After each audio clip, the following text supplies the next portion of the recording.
welcome to each one of you. This is the Naomi Talk Show with yours truly, Liz Kenywa. And this is a place where we get to share real life stories that equip you and you learn something and you're inspired to do life the way God intended. Because He has a manual of how we ought to do life to avoid some of the challenges that we go through. And even when we encounter them, He knows the how of how we can be able to navigate through those challenges. So today we are having a very special edition. A while back we handled Chronicles of a First-Time Mom, and it was amazing, it was interesting. I hope you've gotten to see the stories by the first-time moms and the many things they got to share, how they were clueless on so many things when the baby arrived. So today we are doing a father's edition, and we want to hear from them. Because we also believe fathers have a blind spot, especially first-time dads. So leo tunataka kusikia kutoka kwao. And I have two amazing gentlemen on set, and I'll quickly allow them to introduce themselves so that we can get deeper into the discussion of today, which is the blind spots of a first-time dad. Karibuni sana, gentlemen. Thank you. Thank you. Kindly introduce yourselves. Sijui tutaanza pande gani, alphabetically ama namna gani? Sawa. Democracy. Yes. Democracy. Aya, kazi kwako. Good afternoon, and thank you for inviting me on this show. Karibu. Pastor Kevin is my name. Father to two wonderful children, Judah, 4 years old, and Jewel, almost 1.5 now. It's a pleasure to be on this show. Karibu sana. Thank you. So, hi everyone. My name is Keith Nyakundi Nyambane, husband to one Anne Wangari Ngunyi, and a father to a little girl, a 10-month girl called Sante Sam Ruel. Oh, Sante Sam Zaburi and Ruel. The names children get these days, Yes. Well, they are very prophetic, and I bless the Lord for those names that you're giving. And by the way, these are not deadbeat dads. Yeah. These ones are actively involved in their roles, and they understand it very well. That's why we have them here on set. Otherwise, we would not have picked them if we are not sure that they're actively involved in their roles as fathers. So we want to begin from the place of what are some of the misconceptions of fatherhood that we get to hear around? Well, I think one of the most outstanding in our generation, and we've gotten to see it a lot in the recent times, is that children can grow up without a father. It's a misconception on fatherhood. Yes. So for whatever situation, whatever has brought about the situation that a father is not present in a child's life, there's a tendency to want to move on without a father, whether it be the child's biological father or a father figure who can father a child. So I think that's one of the most outstanding misconceptions we are seeing now. This generation has given rise to families that, whereas in days gone by, fathers were like the sole breadwinner. But women today are empowered. We are super empowered. I can Super speak empowered. on their behalf, since in this set I'm the endangered species. So you'll find that in reality, the saying that what a man can do, a woman can do better. It holds true in so many situations today, especially in the corporate world, where earning and being a breadwinner is concerned. So you find that there are many women who earn much more than male counterparts in the same profession. So what happens is that there's a tendency to feel that, you know what, if things are not working out in a relationship, for example, and it could be for whatever reason, that, you know what, I can raise these kids on my own. And in many instances, it is partially true. Because you can provide for children their material needs, but the emotional and spiritual support of a father figure can only be given by the male figure present in that child's life. So that's one of the misconceptions I can say that is really outstanding about fatherhood. Yes. The super empowered woman, this super empowered woman, I don't know, I'm tempted to ask, so how can we Because as you're saying, we've made the saying go like, what a man can do, a woman can do better.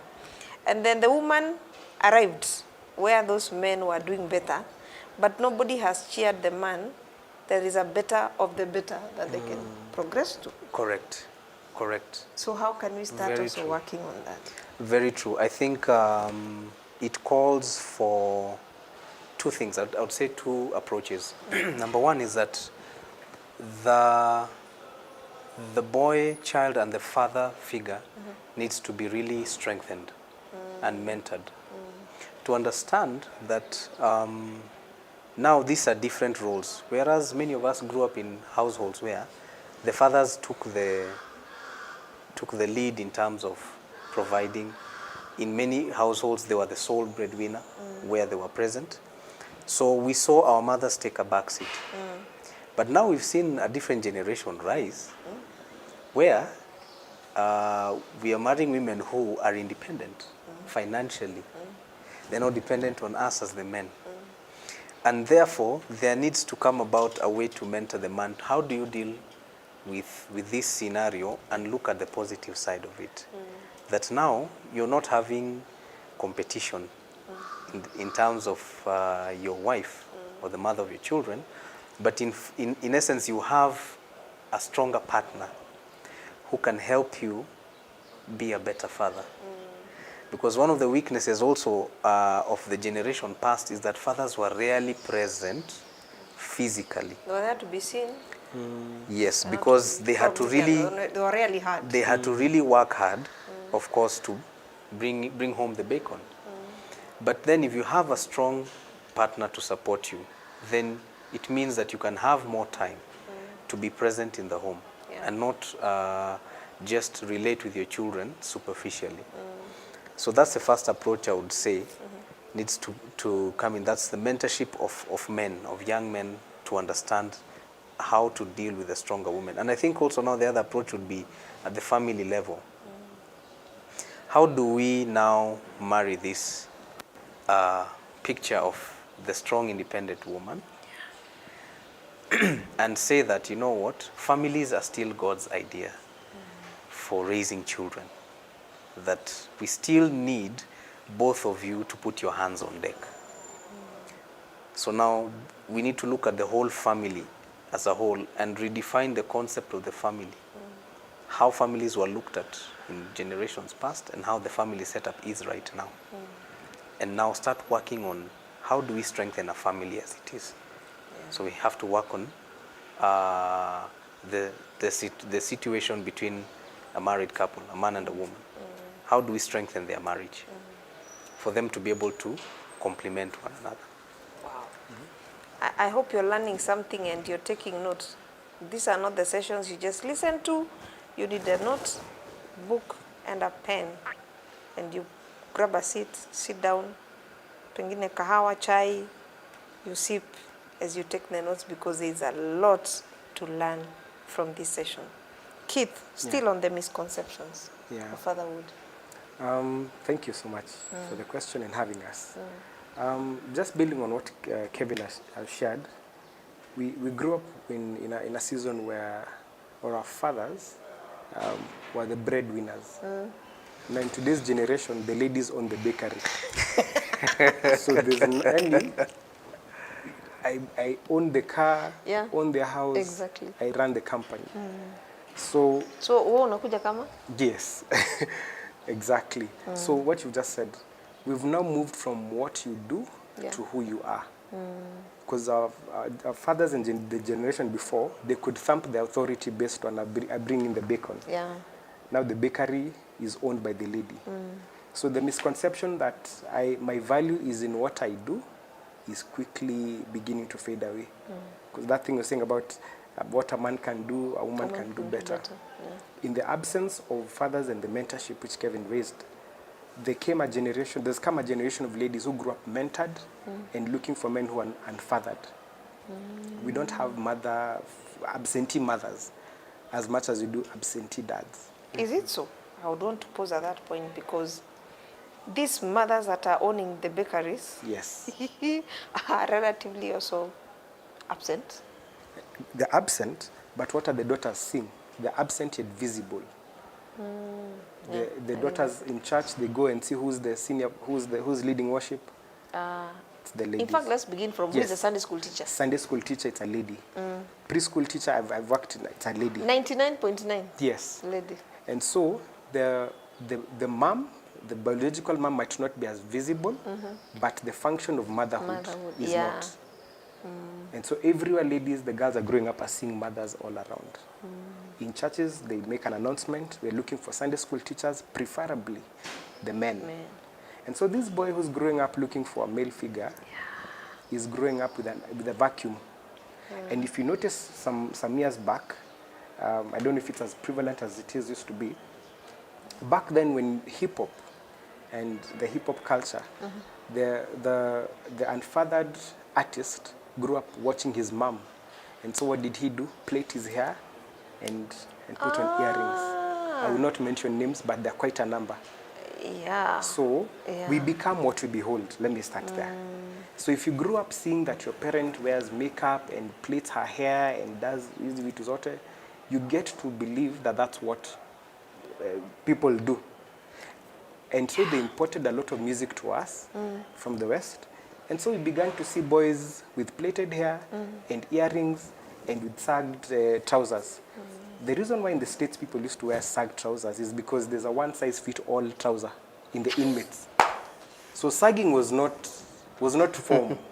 It was poverty. We just pick and consume. Pick and consume. Yes. So we had a generation of boys trying to imitate unfathered men. So to answer your question, the preconception of my value is in what I do and bring, that argument is dying very fast. It's not moving from what can you earn to who are you bringing to the home. And so women now are looking for leadership. I'll pay the bills. Tell us what we're paying for. What? I will fund the vision. Give me the vision. I don't have a cash flow problem. So this man coming into the house, yes, don't forget about bringing the bacon, yes, and the fried chicken and everything and the bread. Yes, is about where do you want us to go? Yes, I'll fuel the car. Yes. What? And so in that absence, a lot of men can't keep up. Very few men can live with a fully empowered lady. Very few. They don't, their self-esteem and inner fortitude cannot sustain a conversation with a lady who will ask her, who are you? But now, I think I'm only looking at it from, and I would understand that concern, because also a woman who is over-empowered, who is not wise, is very dangerous. Yes. Because they also don't know how far they can go in whatever they engage in when it comes to this relationship with your spouse. Yes. Or with the father of your children. So, wow, it's becoming a delicate balancing act. Okay. Tutasoma. Don't worry. The misconceptions, they seem to be a little bit scary. So from your perspective now, this woman who is over-empowered, again, I want to hear from you, you've heard from him. You have a daughter. Yeah. What would you do if, assuming she's now in her 20s, what would you want to see in her that you would want to start doing now to make her to be able to fit in and appreciate the role of a man in her life? It is said that children are poor listeners, but great imitators. That do not be afraid your children never listen to you. Be afraid they're always watching. And so, but beyond telling, she must see how I'm treating her mom. Exactly. So the classroom is not exactly what I told her, is what she saw. So how I treat my wife is the template. She will grow up believing that this is how women are treated, and this is how a man behaves. And therefore, she will need to see me being a servant in the house and not a slave master. So that when she grows up empowered and seeing her mom being supported, she will realize no matter how rich I become, or no matter how empowered I become, I believe that a man is okay serving. And therefore she will not go out there trying to prove herself. that which is this man who can intimidate me, because she didn't see her dad trying to intimidate the mom. Yeah. Wow, that's very interesting. Now, with all these misconceptions around us, probably I would want to ask the question, what is the state of the family in our society today? I would say that bringing it back to the discussion on fatherhood, I feel that families are broken, especially along the line of fatherhood. There's something Keith mentioned about the woman and the mother being present in every stage of a child's development. And I feel that the area where families are really struggling is in the area of fatherhood. Yeah.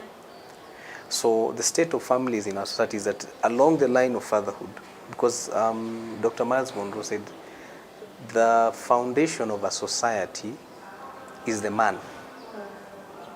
I know many have said it's the family, and that's also correct in some way, but he says that when God wanted to start the human race, he started with a man. So the first foundation stone was a man who was a father of the human race.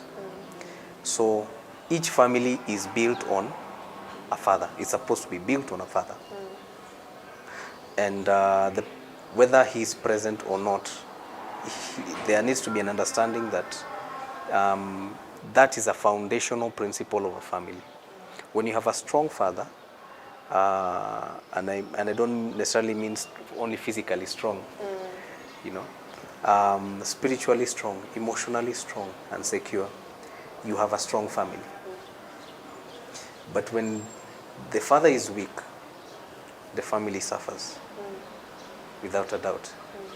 Very rarely do you find a scenario where the mother is weak, where there's a strong father.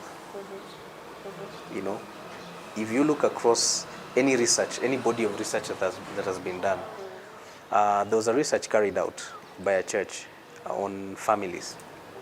And they saw that where the father attended church, in 90% of the scenarios, where the father attended church and was active in the church and was had a strong relationship with God, the wife followed and the children.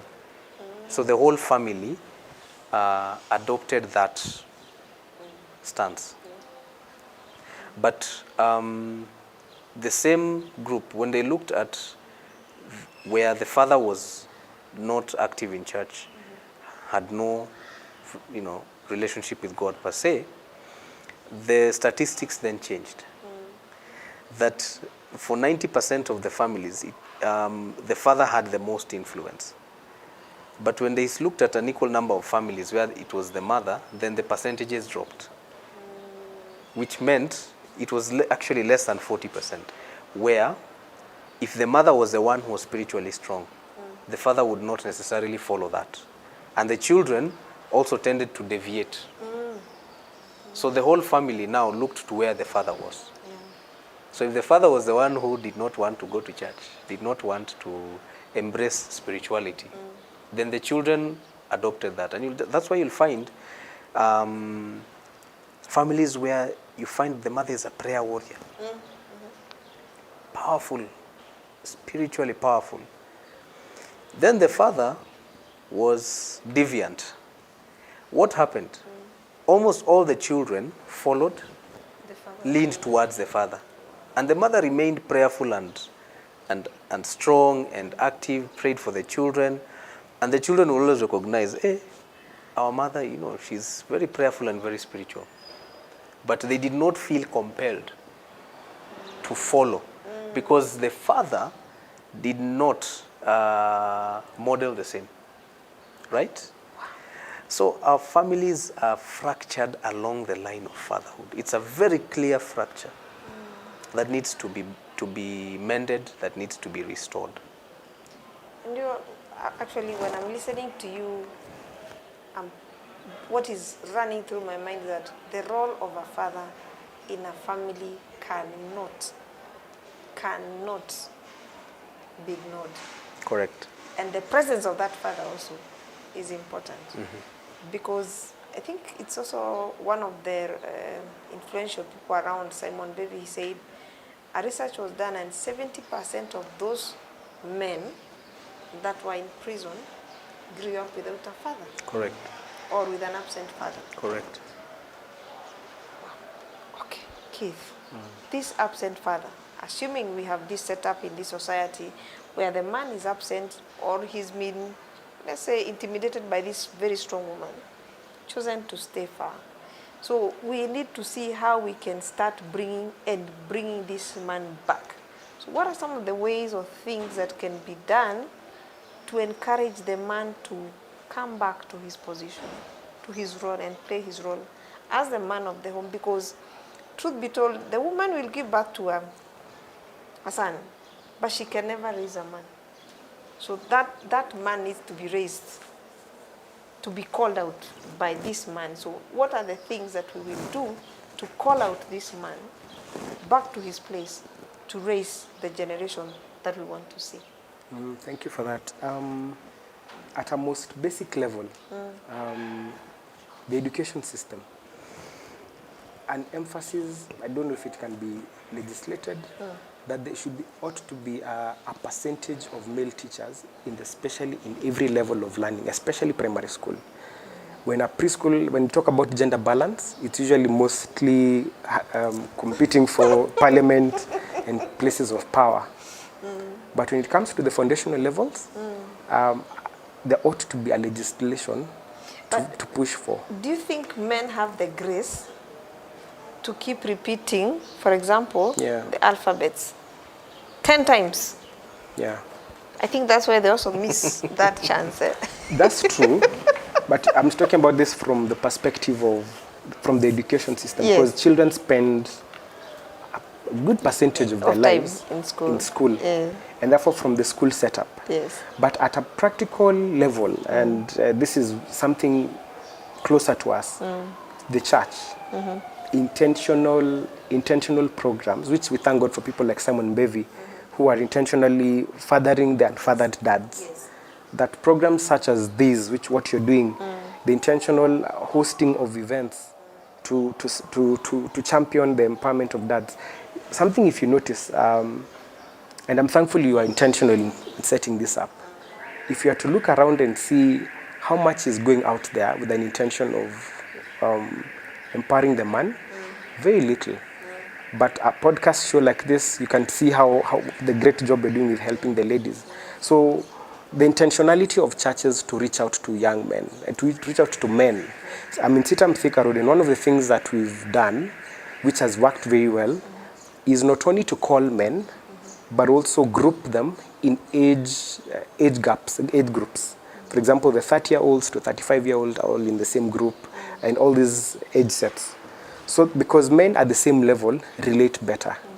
But then with regards to mentorship, there's an intentional program on how to interchange or make the cross-pollination, where the older men reach out to the younger and the younger reach out to older men. So intentional mentorship programs through the church, and specifically have them in age groups where they can relate with what's happening.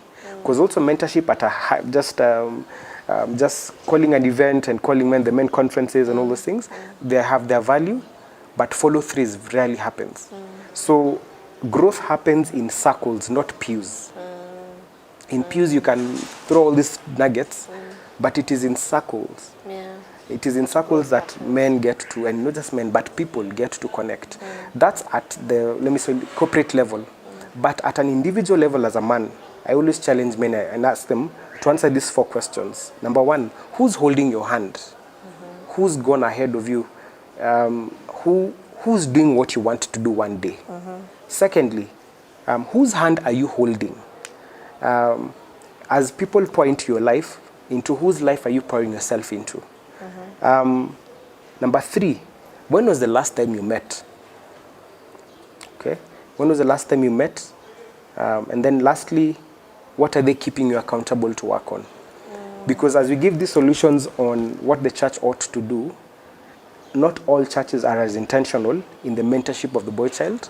Not all schools are intentional also in helping the young men. Yes. So before they do it for you, do it for yourself by answering these 4 questions. Who's holding your hand? Who has gone before you that is doing what you need to do? And whose hand are you holding? If you have people holding your hand and pouring into your life and you have no outlet, you become a dead sea.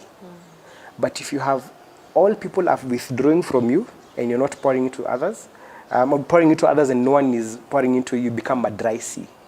So we need to avoid these extremes of becoming a dead sea where everything you're just sitting in all podcasts, getting to go for all the meetings, and just consuming, and having no one to empty your life into. So that's an intentional tool I'd share with the audience. Answer those 4 questions and answer them authentically. I can use my relationship with Kevin. We've driven to work. Many days on many mornings, and as we sat in traffic, we get to have authentic conversation. So the question of who's holding your hand, I have Kevin. Whose hand are you holding? I have quite a number of young people, and I can give you 9 names of people I'm mentoring. When was the last time you met? As recent as last week with Kevin and many others. What are they keeping you accountable to work on? There's some projects I've been sharing with him on those mornings. And he's driven me to work and brought me at the station I was working on. And as recent as today, during the shoot, I showed him, said, look, here's what we were talking about for the last 15 weeks. And so the men who don't have an answer to these 4 questions are vulnerable to a lot of depression and a lot of blind spot mistakes. Because there's nothing new under the sun. And if something is new to you, it's because you're new under the sun. With these 4 questions answered consistently, regularly, where you sit with men, you lose a hair, who's holding your hand? And if you don't have an answer, in other words, you don't have a father. Okay? Number 2, where's your Joshua if you're a Moses? When was the last time you met? What is Joshua challenging you to work on? And what is Moses asking you to work on? But let me ask you at this point. Yes. I think there are men, a smaller percentage will be willing to come to that place of learning. I may be wrong, but from the few that I may have interacted with, men are not quick to open up to learning. That's why even when you call for a marriage seminar, sometimes more women will show up minus their spouses and not the other way. You'll hardly find a man showing up because the wife dropped somewhere, a child got sick.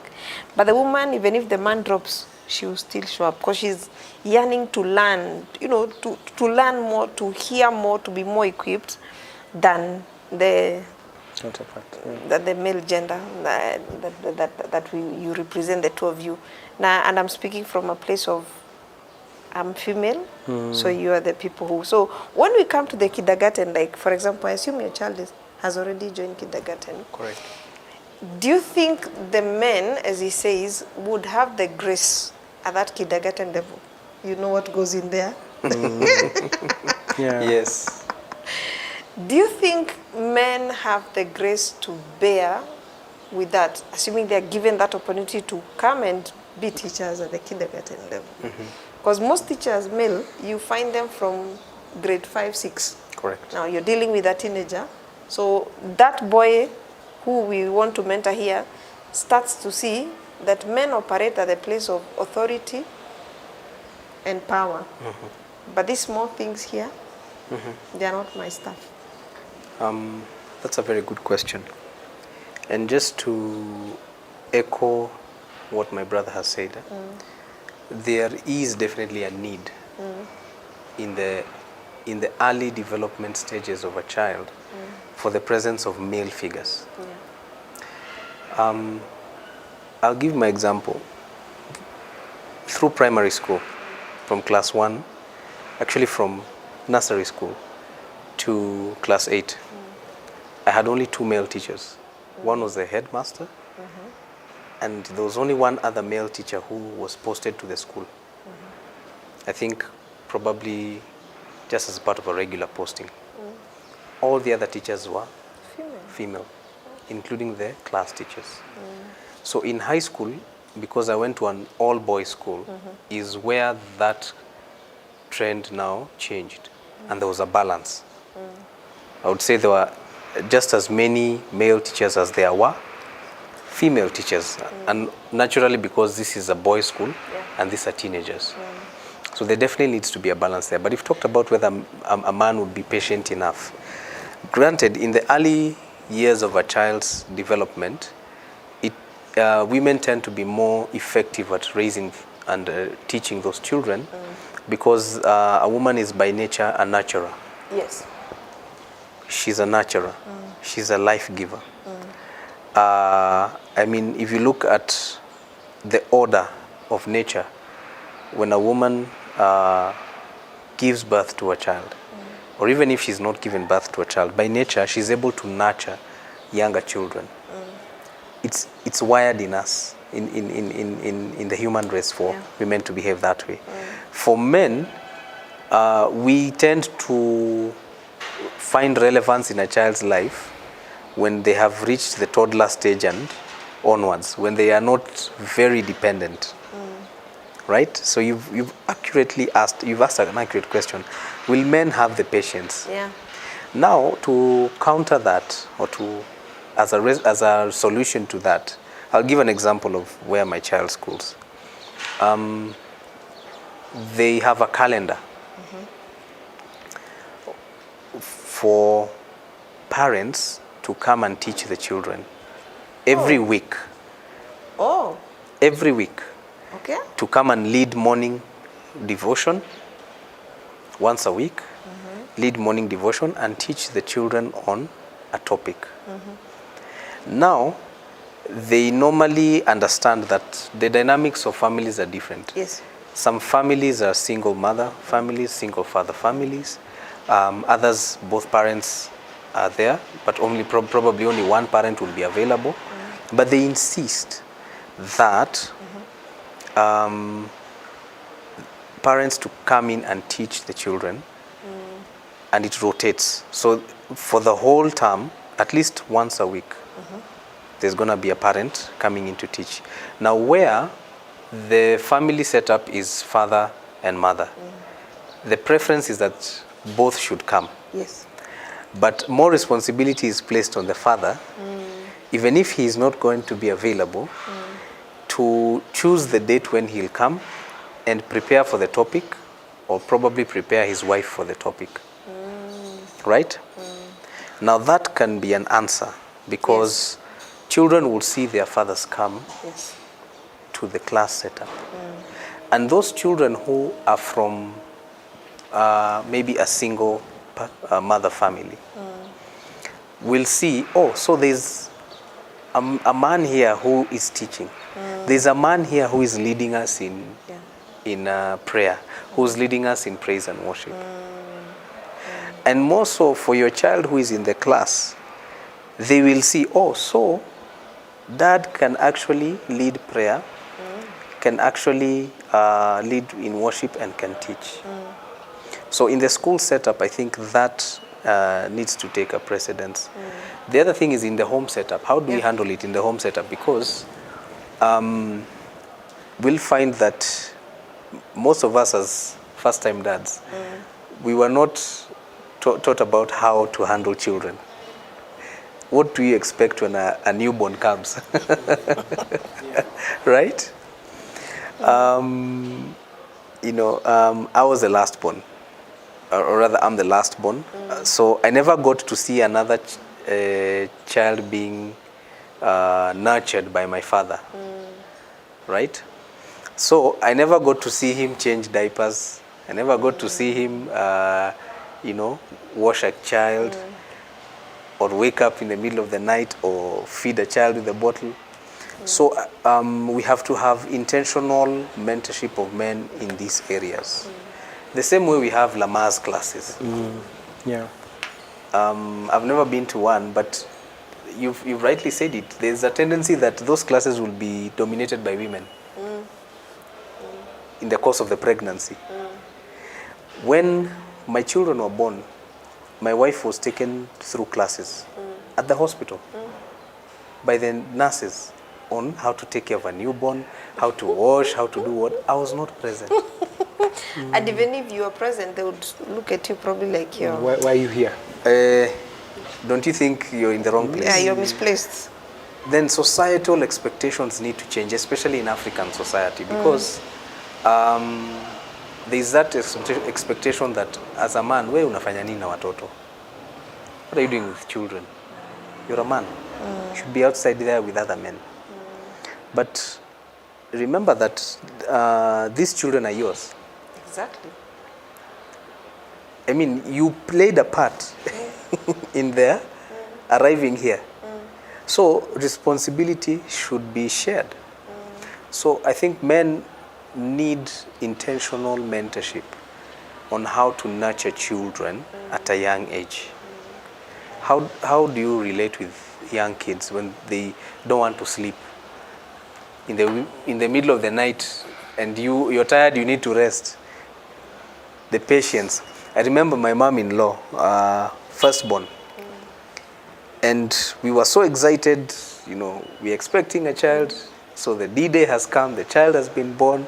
Oh, we are so excited. Oh, this baby looks like who, Sawa sawa. So we leave the hospital. You know, at the hospital, the nurses were doing a lot of the of the feeding, of the changing of the child, right? So we get home. Now that's where the rubber meets the road. You're the two of you with a newborn baby. So there's something my mother-in-law told me. She told me, son, you need to make time for this child now. Yes, you're busy. You have you're working and what, but now you need to realize you're a father. So you need to make time for your child. Yes. At that point, at the learning point of, the baby comes home and, the two of you, regardless of the classes, from an experience of a mother, even if they took you for those classes of how to handle a baby, the practicality of it hits when you get home. The nurses are not there, the doctors are not there, and the two of you are practically learning on the job. Correct. The two of you. But I want to say, sometimes women, I don't say we learn faster, but we assume we have learned better than the men, yet we are learning on the same assignment, how to take care of this baby, how to understand why she's this fussy, when to change the diaper, how to change. We are both of us learning. But you find a woman will ask you, kwani unafanya aje? But mulipata mtu nyinyi wawili pamoja. The two of you. And sometimes probably our experiences as women tend to put the men away from that learning experience and all that.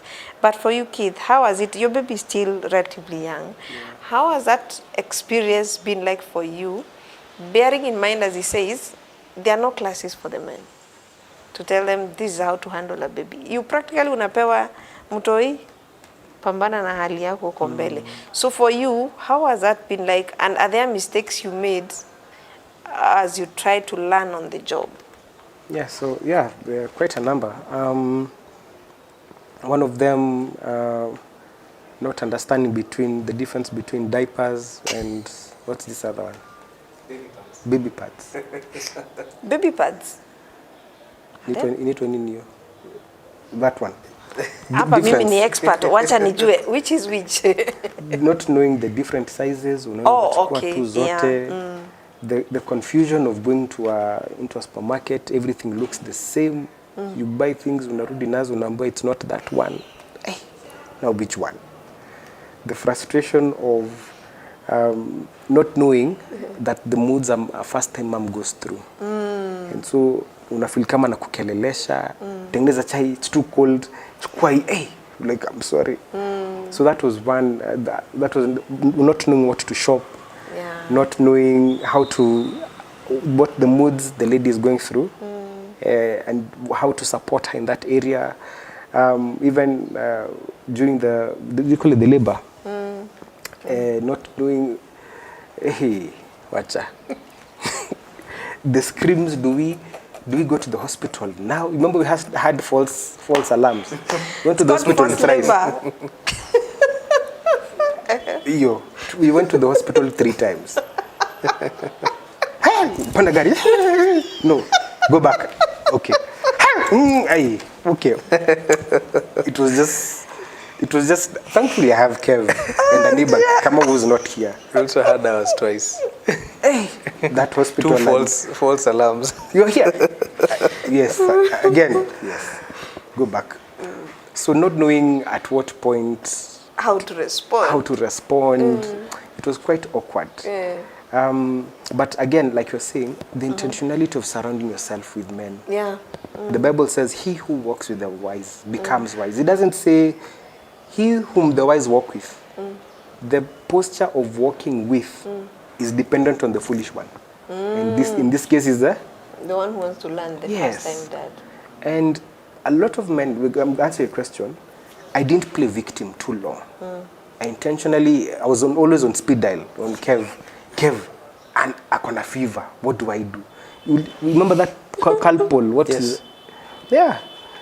And overheat, unaka hivi thermometer is it in the mouth, your lungs. Fatherhood is not for jokers. Be a husband before you're a father. Oh dear. Yes. This reminds me, there's one time I was at the supermarket and this Yeah. guy, I found him standing at the aisles where they put the diapers. Yeah. And he was like, which one do I pick, which one? So I offered to help. I asked him, can I help? He was like, oh yes. I've been told to pick diapers. So I'm like, what's the age of the child? Male or female? And he's looking at me and almost wondering, why those many questions? I'm like, you want me to help you to pick the right size? Yeah. Okay, what's the age of the child? So when he got to the counter, he's looking at me, those ones of like, are you sure? The eyes could tell, Yeah, are you yeah. sure? I was like, we hacked this one. So I think, as you're saying, you have to be very intentional, be willing to learn, expose yourself to other men who've been there before, Correct. who can correct you, who can work with you, and at some point cheer you, even when you feel very frustrated. Yes. Because I'm trying to imagine when you come with sanitary towels instead of Don't shout. Stop. diapers. Don't I don't say. shout. Yes. No, you don't delete that. Edit. Sasa umesema. Oh dear. Oh, okay. I think that one needs to go into a book somewhere for any other father who would feel like they You need to know didn't. the difference because you've never bought these things. Yes. They all look the same color. All the children are the same. Changing diapers is I'm another seeing a guy thing. on this side of the recording. He's Yes. saying, yeah. Yes. He's agreeing. When changing, which side is? Where do you? Which is the front, which is the back. Unaweka mbele, then you strap from the back. No. Okay. Is it the side that's Try again written? in Araruka. Is it the number? It looks so neat, and you guys do it so quickly. Yeah? Somehow, Jaribu. allow me to say, I Yes. think God has also wired a woman to learn very fast on the job. Because I'm trying to assume if she takes too long to learn and to navigate this journey, new journey, what will happen to that child? Yeah. So somehow she needs to learn the diaper changing, how to be the baby, to read the signs and the mood of the baby, to know when to respond to the baby. But I can assure you by the time you hit the second, the third child, you have acquired a PhD called life. So how do you know the From the difference school between of wah and wah? There's something in a mother. No, now how do you help? Because I've seen my baby crying. She's hungry. She's laughing. So your wife is able to tell, okay, Yeah. that is laughing, that is crying. You know, that's why you get the difference now, and you're able to clearly appreciate also the role of the woman in that marriage, in that relationship. Okay. Because as she says, the nurturing nature in a woman is able to pick. Leave alone that if your child is playing outside and all the children are crying, I can tell you now that the loudest is mine. Yeah, the loudest among them is mine. Yeah. I'm able to pick. But And, probably the father may not pick that. Yeah. And you're able to know that cry, huyo mtoto ameumia to what degree? Yes. The cry can give you the degree, the magnitude of either the injury or whatever. or the issue that has happened. The issue that Yeah. has taken place. So let's give it that also the men, God has also given you a space where you let the woman also first of all take a small lead on that particular nurturing role. But the supportive role that you play is very key, especially when the children are very young. That supportive role is very key because, well, the mother has to breastfeed, the mother has to do those nurturing roles that she has to. But a present father like you've been, and I appreciate you went and picked those other diapers. Thank God you did, because you learned. Yes. And you will encourage another father who is behind you and tell them, listen, you can make this mistake, dust yourself off and move on. You learn. You don't beat yourself so hard. And of course, a supportive wife will not kick you out the door with your sanitary towels. Forever. Forever. They will, but not forever. So I would want to pick your experience with your father or with your father figure. How was it for you? Wow, it's a very good question. I was fortunate to have been brought up by my biological father. I know for many that might not be the case.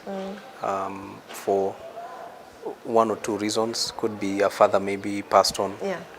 or the relationship did not work out. But kudos even to the men who stepped in to father children who did not have a father for whatever reason. You know, for others maybe a father was put in prison. It happens. And they get to now meet their real biological dad years later. So whatever the situation, appreciate the men who have taken a lead role. Could be a grandfather, could be a relative, could be another man, a stepfather. But my experience with my dad really shaped my concept of fatherhood. And it came from a place of deficiency for him, because he was without a father. Yes, his father and mother separated when he was young. So he was by and large brought up only by the mom. And now the other male relatives in his space. And being the first, he was the eldest son. He now assumed a role of a father to the children who were following him. In fact, he's now passed on, but most of my aunties and uncles, they normally say, your father raised us. So it was a tough space for him, because he didn't have an actively present father to model shape his thinking towards fatherhood. But what it did for me is that his experience now made him resolve to be present for us. So we had a father who, no matter what happened between them and mom, he never left the home, because he knew what it felt like not to have his own father. So he was always there. And he took an interest in our development constantly. He took us to school. Of course, because of the demands of life, it was a partnership between him and our mother, but he primarily ensured that we went to school. And that he was interested in our performance in school. That's one of the things I remember. Other than that is that he was always a present figure in the home. One of the benefits... Did he attend your functions in school, like sports day, parents' day, academic He day? did. Anything to do with academics, he was always at the forefront. He never left that to our mom. In fact, he attended more of those. I think once or twice he was not able to because of the demands of work, and one of my sisters had to step in. But more often than not, for all of us, he was the one who attended. He kept all our report forms in his files. So he wanted to monitor our performance. So what that modeled to me was being involved in our children's growth and development.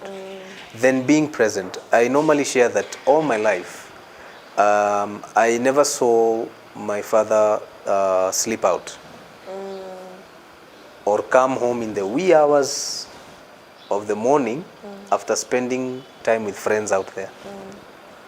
Somehow it was wired in him that the moment he got children, because we have the stories from our mom, before the children came, they used to go out and party and do what. But when the children came, this man was always home. And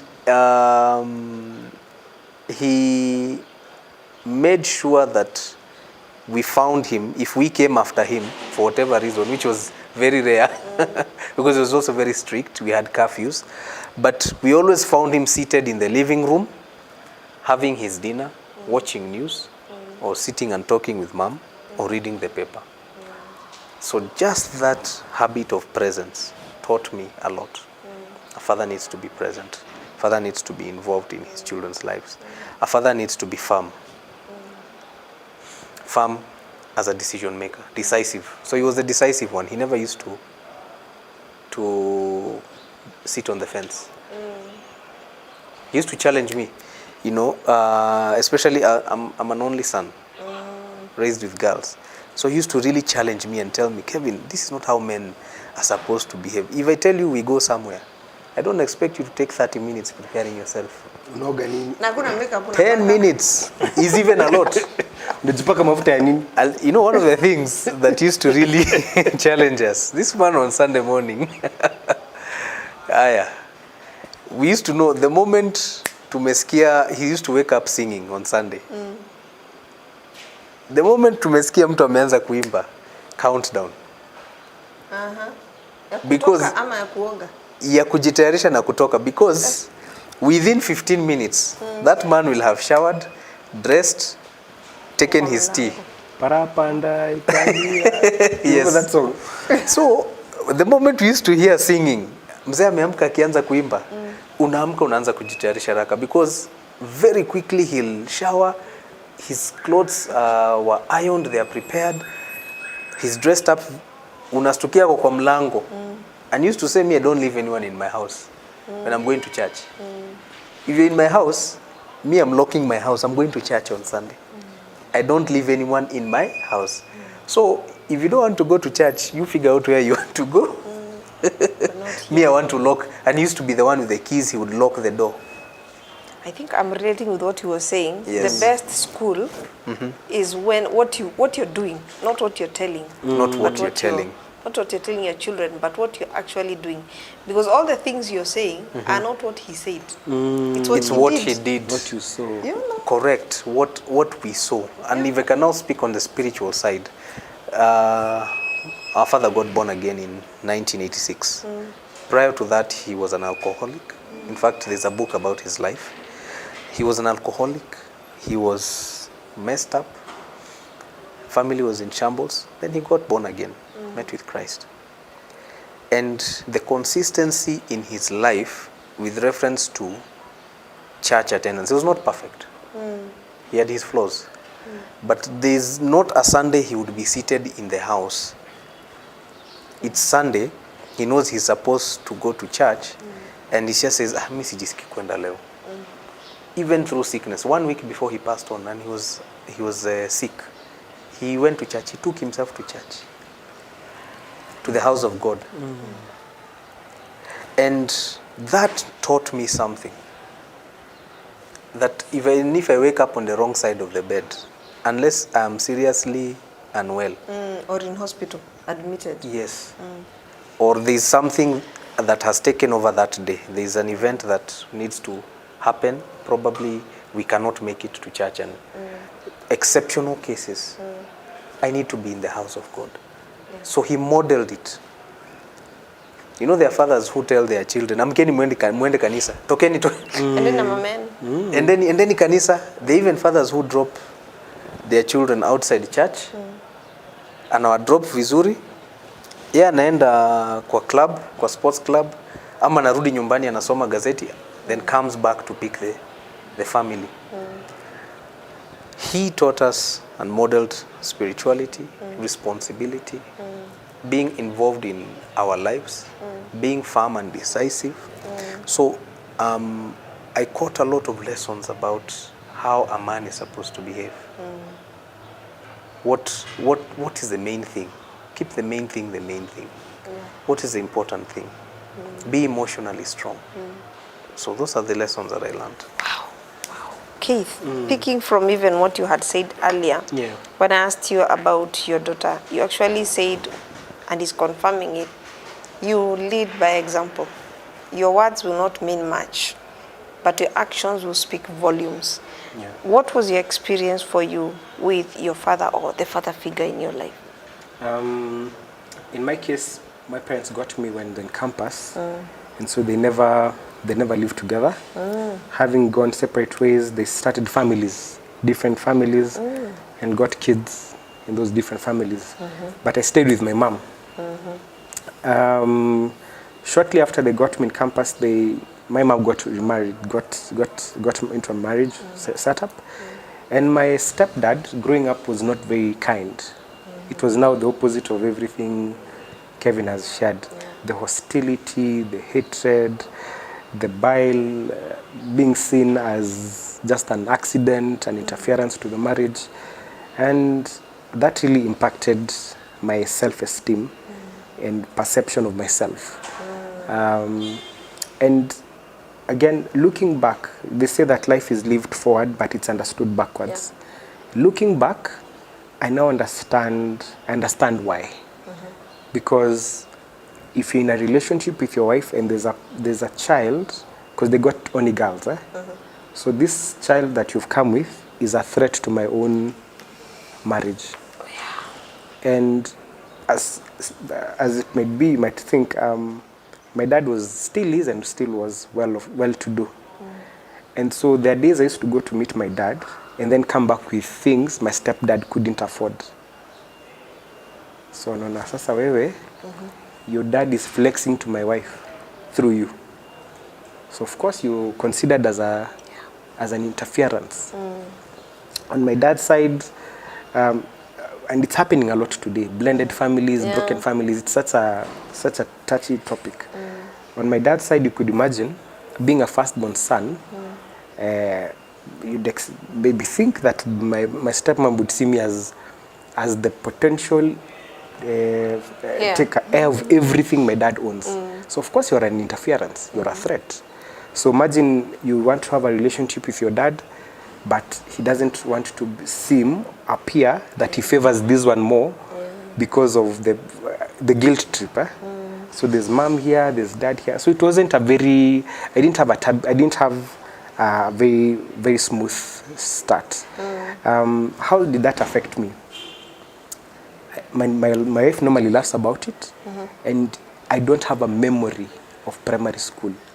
Kindergarten, throughout primary school, I was in a school in Kuliza. What did you learn in school? May I remember the canteen, the kitu ya kutik, milk card, and jumping into matatus. 44, piga skudi. That's what I remember in school. I don't remember my teachers. Because it's by the grace of God that I'm doing what I'm doing today. Yeah. Absolutely. Because childhood, it was very turbulent. How God began to change that narrative is that my mom's brothers, the Nyambane family, really came through. They really stepped in. And they stepped in because my granddad fathered them. And fathered them to show them who a man really is. Yeah. They grew up with a very hardworking granddad, my granddad, who used to wake up early. It doesn't matter the day of the week. He used to wake up extremely early. And so my uncles grew up seeing that. So by the time I was old enough to begin to ask who is a man, I grew up seeing my uncles work hard. And that changed. So they modeled it already? Yes. It has never happened. None of my uncles ever sat me down and say, this is who a man is. I saw it. Specifically, I have my Uncle Benjamin Nyambane, whom I stayed with towards quite a number of years before I got married. And I remember living with him, and our rooms used to be opposite each other. I remember seeing 4 a.m. his light under the door was always lit. He woke up to pray. He never told me you should men pray. I just saw it consistently. The other thing my uncle really taught me, so my uncles taught me work ethic, but this specific one, the close range, taught me specific things, the work ethic, prayer ethic. The other thing my uncle taught me was discipline. He used to tell me, in Kisi, ya man is ya. Ya. When nyumba, you don't enter after I've entered. And if you're late, you must communicate. You must communicate, and that late was used to be 8 p.m. And so for quite a number of days, I do trainings. Sometimes I used to get carried away. I forget to communicate that I'm late. In that house, all of us used to have keys. If I come and he has locked the house from inside with the shafi, find yourself. Find where to sleep. Tough love. Tough love. But if I communicated early, and he had to sleep early, Yeah, he could yeah, lock yeah. from inside, I can open from outside. Yes. I slept outside for a number of nights. When David says, as the deer, not hiyo usiku, angoja hapo asubuhi, mimi nimengoja. Nimepigwa na baridi unashangaa. You look at your watch thinking it's an hour, unaangalia it's 12:03. Hey! You pray all prayers, you run out of content, unangoja tu asubuhi. And then in the morning I get to the ameamka. Yeah, good morning. How have you been? What do you mean I've been melala nje?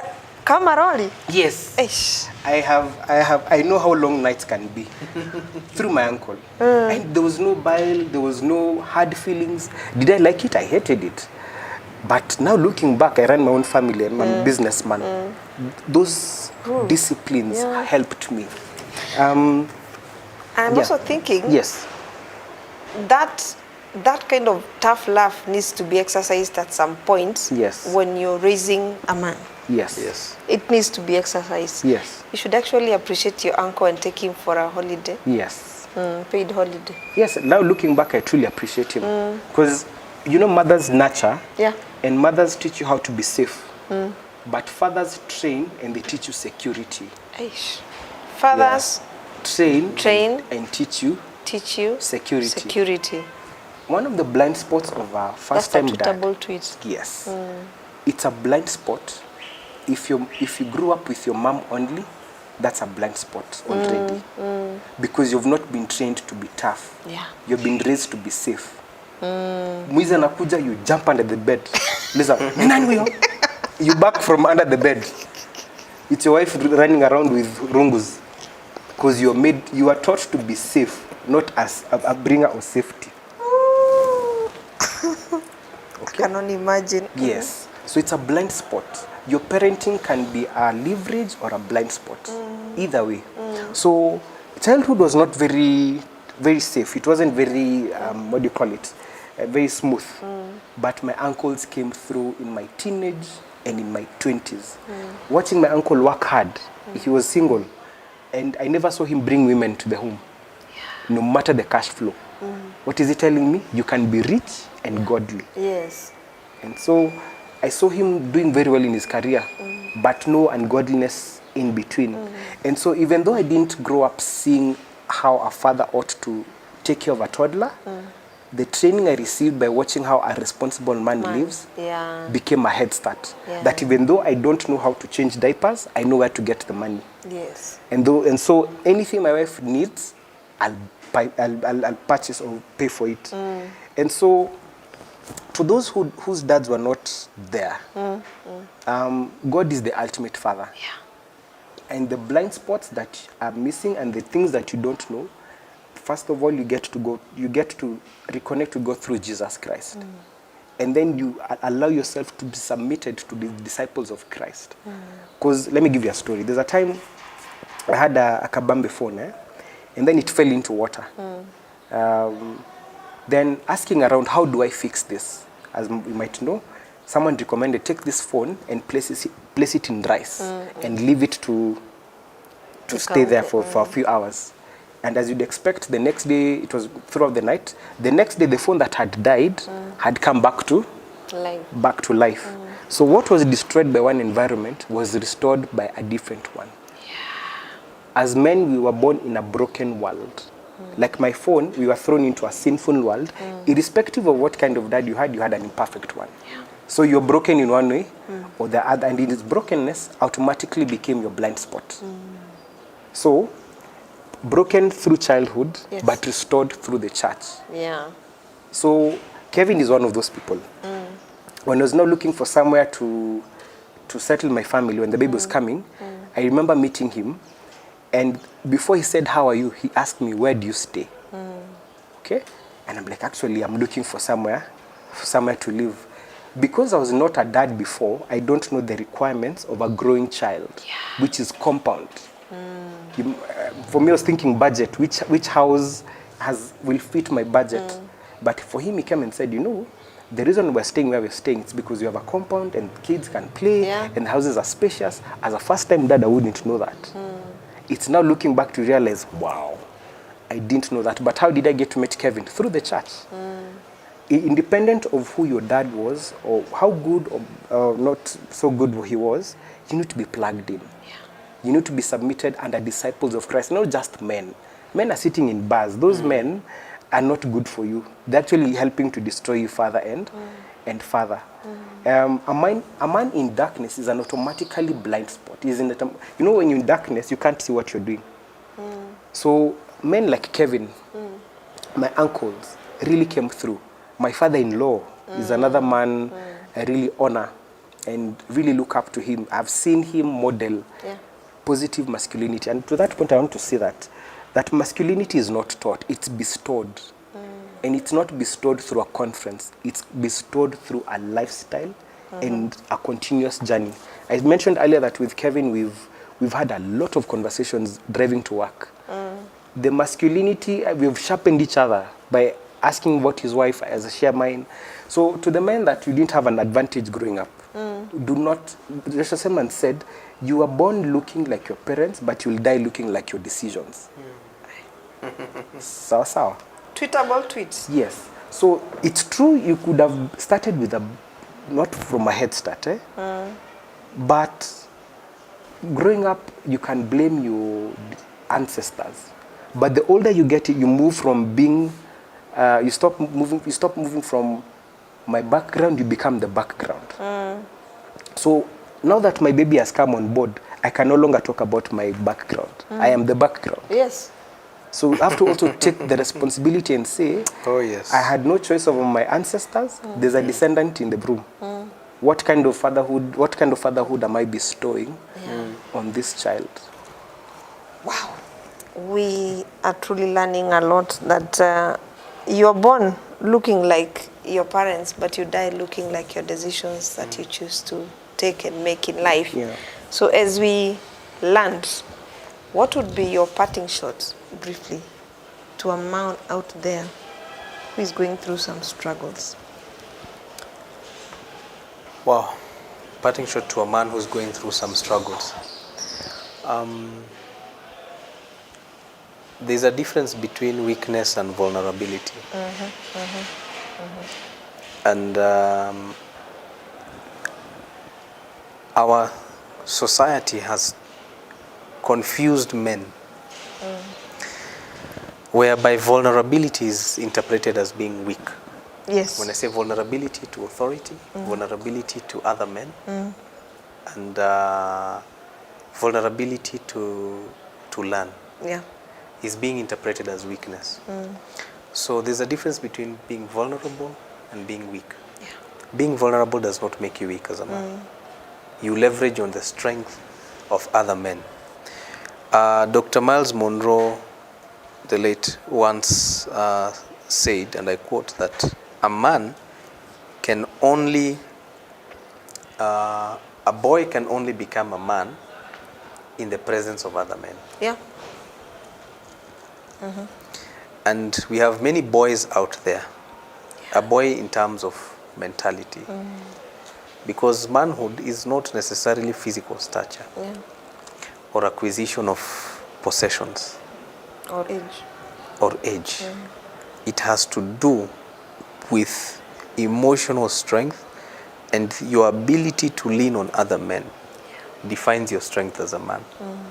There is no room for being a lone ranger anymore. There is no room ya kufa kimwanaume, as many men have been taught that a man lazima ukufe kimwanaume. Unaambia watu shida zako za nini? That is one of the biggest lies that men have been told there. And when you say a struggling man is a man who has neglected vulnerability. So you have to find older men. Titus, the book of Titus chapter 3 talks about older men. Teach the younger men to be pure. Right? To be temperate. Temperate means control. Strength under control. In that you're a man, you have strength. In your youth, you have physical strength, you have mental strength. Be temperate. Come under control. Come under leadership. Come under instruction. accountability. The same way Keith mentions me, I mention him as an accountable partner, because when we talk, I'm vulnerable to him. I share my struggles with him because I'm talking to a man, more so a man who knows Christ. Yes. So I would then advise a man who's struggling, look for men who are following Christ. Paul said, follow me as I follow Christ. Yeah. So look for mentors who are godly. Blessed is the man who does not walk in the counsel of the ungodly, nor stand in the way of sinners, nor sit in the seat of the scornful. So, blessed is the man who does not walk in the counsel of the ungodly. In life, as a man, you're either walking under the counsel of the godly or the ungodly. There is no in between. Yeah. So there are men who are godly in your life, and there are men who are ungodly also in the sphere of life. You have to choose who will pour into you. Who will you open yourself up to? There's a man you can go to and open up about a struggle in your marriage, and he'll tell you, oh, nasumbuka nini, na wasichana ni wengi. Counsel of the ungodly. They are scornful of marriage. There's a man who you'll go to and open up about a struggle in your family, and they'll tell you, you know what? Me, I don't waste time. I do A, B, C, and D. This is what I do. But there's another man who will tell you, you know, you have to pray about this situation. Can we pray about it? Keith is a man who we pray every morning when we take that drive. We pray. So my advice to a parting shot to a struggling man, to a struggling dad out there, there are answers around you everywhere for every question, every problem you face, not only as a father but as a man. You just need to reach out and get support. And I also want to appreciate the women who have nurtured us, the mothers and the wives and the sisters, because also they also play a part to a man. But then you need to know which woman you should be vulnerable to. Be vulnerable to your wife. Be vulnerable to your mother or to a sister. Don't be vulnerable to a strange woman out there, because you will lose your strength as a man. Yes. Wow. Thank you so much. Your parting shot, Keith. So thank you. As we're sharing, thinking about what you said, that men don't show up for events that empower them. To a struggling man, if this was a tap, a cup must come under the tap to receive from the tap. If a cup insists and goes on top of the tap, it cannot receive of what the tap has to offer. And in this tap, I mean, God has placed men and women in this society to empty into his people. If you're not in a position of humility, those men and women will be of no value to you, and you'll continue to blame your predicament on your childhood. And so, where are you positioned? I was in a show today and I was asking people, when was the last time you sat next to someone and they made you feel foolish? Not in insulting. Just as you spoke your mind and the questions they asked you or the advice they gave you felt, I need to up my game. Moses was called of God, very anointed. He had a face-to-face with God. But God didn't give him counsel on how to run the nation. It took a Jethro, someone who came and watched him and said, Utakufa, what are you doing? He mentioned all the exploits, and then Jethro said, you know what? You're going to die. So to the men out there, I want to challenge you. Who's your Jethro? In these dreams that you're thinking of, have you permitted a man above you to challenge? Again, position. We are peers with Kevin, but we've taken a certain position and posture to each other. He shares his dreams as I share mine. So struggling is not sinful, and there's no condemnation in it. Yes. But staying struggling is the issue. Yes. So where are you positioned?